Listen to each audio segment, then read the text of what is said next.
नमस्कार, स्वागत है आपका सिबलिंग स्टडी के इस यूट्यूब चैनल पर। आज मैं लेकर आई हूँ आपके लिए कुछ महत्वपूर्ण प्रश्न जो है थिंकर्स से रिलेटेड, जो आपके एग्ज़ाम के लिए बहुत ही उपयोगी होने वाले हैं। मैं कुछ चुनिंदा प्रश्न ही यहाँ लेकर आई हूँ और आप इन्हें अच्छे से देखें और आप अपने साथ एक कॉपी और पेन भी लेकर रखें। अभी आप इनके आंसर जो आपको सही लगता है वो आप अपनी नोटबुक पर लिखें और वीडियो के अंत में आपको देखने को मिलेगा कि आपके कितने प्रश्न सही हुए और कितने गलत हुए। लास्ट में ये इसकी आंसर की है, तो आप उसके माध्यम से टैली कर सकते हैं कि आपको कितने आपके जो ये प्रश्न है वो कितने सही हुए, कितने गलत हुए। तो चलिए शुरू करते हैं। सामाजिक विरासत के तत्व कौन से होते हैं? पहला ऑप्शन है मूल्यों की व्यवस्था, सामाजिक संरचना, व्यक्तित्व की संरचना या ये सभी। आप प्रश्न को अच्छे से देखिए और फिर इसका उत्तर दीजिएगा। हमारा अगला प्रश्न है, इमाइल दुर्खिम किस देश का समाजशास्त्री था या इमाइल दुर्खिम का जन्म कहाँ हुआ था? तो पहला ऑप्शन है फ्रांस, दूसरा है इटली, जर्मनी या पुर्तगाल। हमारा अगला प्रश्न है, वेबर ने अपनी अध्ययन विधि को किस रूप में वर्णित किया है? विश्लेषण विधि, सामाजिक विधि, आदर्श विधि या तार्किक विधि? आप प्रश्न अच्छे से पढ़ लीजिएगा। इमाइल दुर्खिम ने समाज में घटित होने वाली घटनाओं का कारण किसे बताया है? धर्म को या आत्महत्या को या श्रम विभाजन को या इन सभी को? हमारा अगला प्रश्न है, प्रकार्यवाद की विवेचना दुर्खिम ने अपनी किस रचना में की है? सुसाइड में या ऑप्शन जो ख है हमारा, या the division of labour in society या एजुकेशन मॉरल। समाज की वास्तविक इकाई किसे माना गया है? समाज की जो एक वास्तविक इकाई है वो किसे माना गया है? नैतिकता को, धर्म को, परिवार को या व्यक्ति को? दुर्खिम ने समाज में घटित होने वाली घटनाओं का कारण किसे बताया है? व्यक्ति को या परिवार को, समाज को या धर्म को?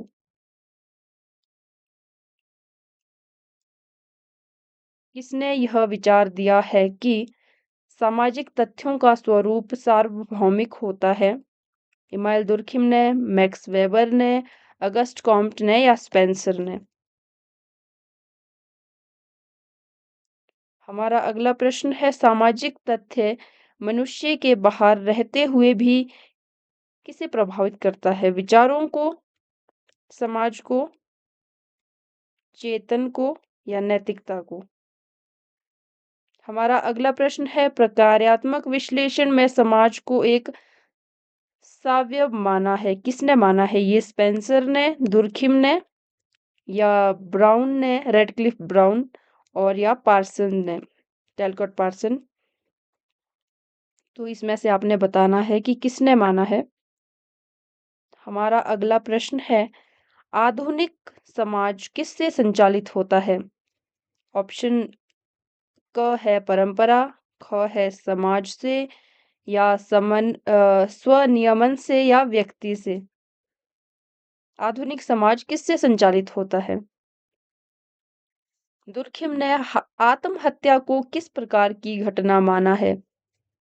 जो ये आत्महत्या है ये किस प्रकार की घटना है? ये सामाजिक है या ये व्यक्तिगत है या ये तनाव के कारण होता है या ये पारिवारिक है?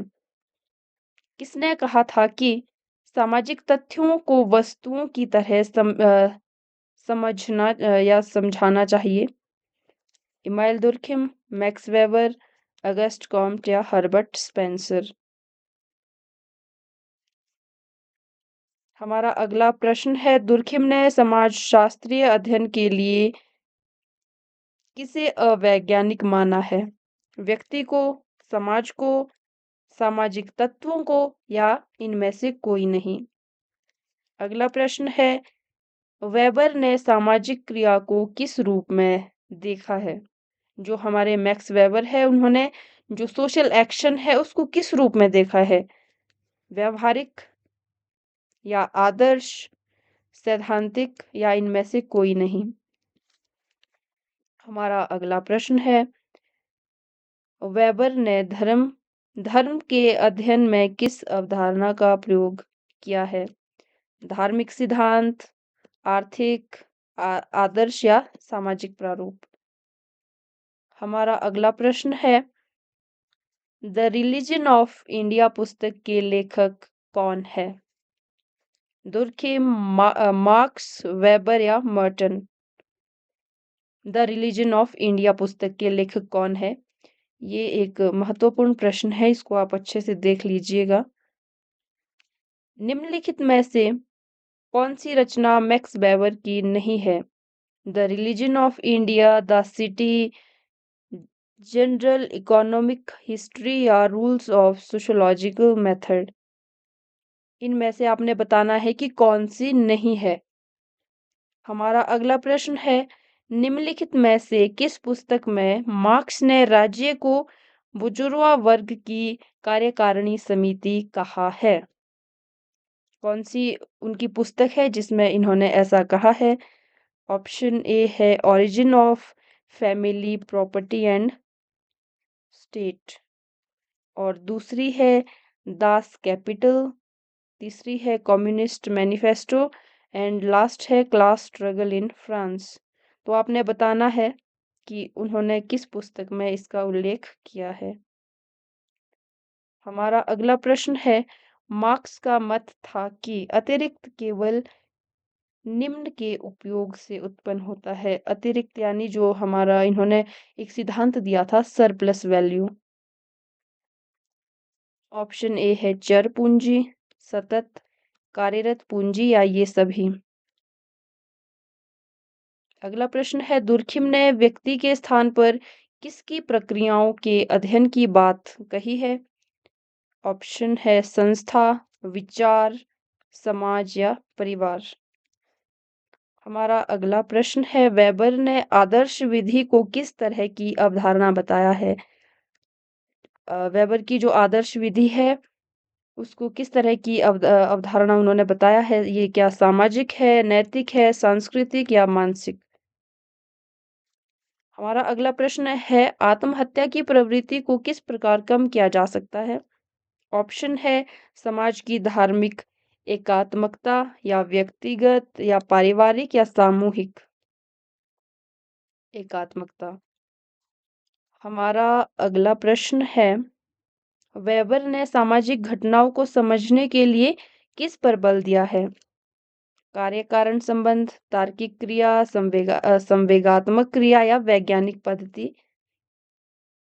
वेबर ने सामाजिक घटनाओं को समझने के लिए किस पर अधिक बल दिया है?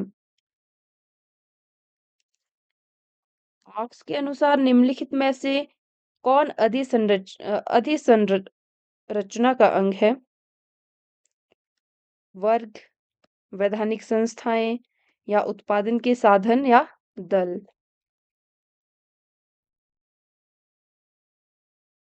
अगला प्रश्न है, द्वंद्ववाद के अनुसार प्रकृति अस्थिर, गतिशील तथा डैश पाई जाती है?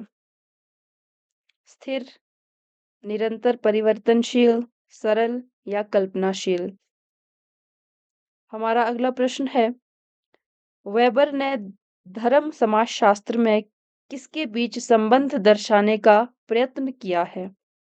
वेबर ने धर्म समाजशास्त्र में किसके बीच संबंध दर्शाने का प्रयत्न किया है? ऑप्शन ए है धर्म तथा समाज, अर्थ तथा समाज, धर्म तथा आर्थिक घटनाएं या धर्म तथा व्यक्ति? हमारा अगला प्रश्न है, कार्ल मार्क्स ने किस ब्रिटिश अर्थशास्त्रियों के प्रभाव से श्रम के मूल्य सिद्धांत को अपनाया था? कार्ल मार्क्स ने किन ब्रिटिश अर्थशास्त्रियों के प्रभाव से श्रम के मूल्य सिद्धांत को अपनाया था? तो ऑप्शन है एडम स्मिथ, रिकार्डो या ये दोनों या इनमें से कोई नहीं? हमारा अगला प्रश्न है, आदिम समाज सामुदायिक है जबकि उसके बाद आने वाले समाज व्यक्तिगत संपत्ति के कारण शोषक है। यह विचार किसका है? वेबर, मार्क्स या हॉब्स या जीडीएच कोल? निम्नलिखित में से कौन-सी पुस्तक कार्ल मार्क्स द्वारा रचित नहीं है? आपने बताना है कि इनमें से कार्ल मार्क्स की जो बुक है वो नहीं है। ऑप्शन ए है philosophy of poverty, the poverty of philosophy, the holy family और लास्ट है दास कैपिटल। आपने बताना है जो नहीं है। तो ये थे आज के हमारे प्रश्न। अब आप इनके आंसर देख लीजिए।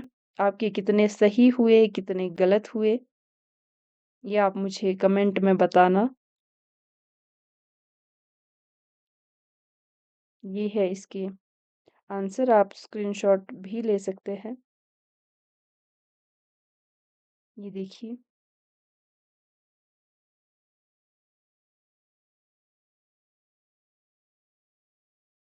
ये देख लीजिए।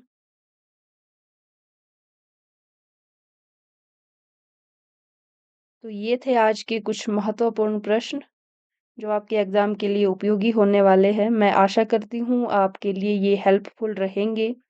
यदि आपको ये जो मेरे बनाए हुए क्वेश्चन है वो आपको पसंद आए तो वीडियो को लाइक करें, शेयर करें और हमारे चैनल को भी सब्सक्राइब करें। और आप कमेंट में बता सकते हैं कि आपको किस तरह के ये जो क्वेश्चन है वो हम लेकर आएँ। तब तक के लिए धन्यवाद।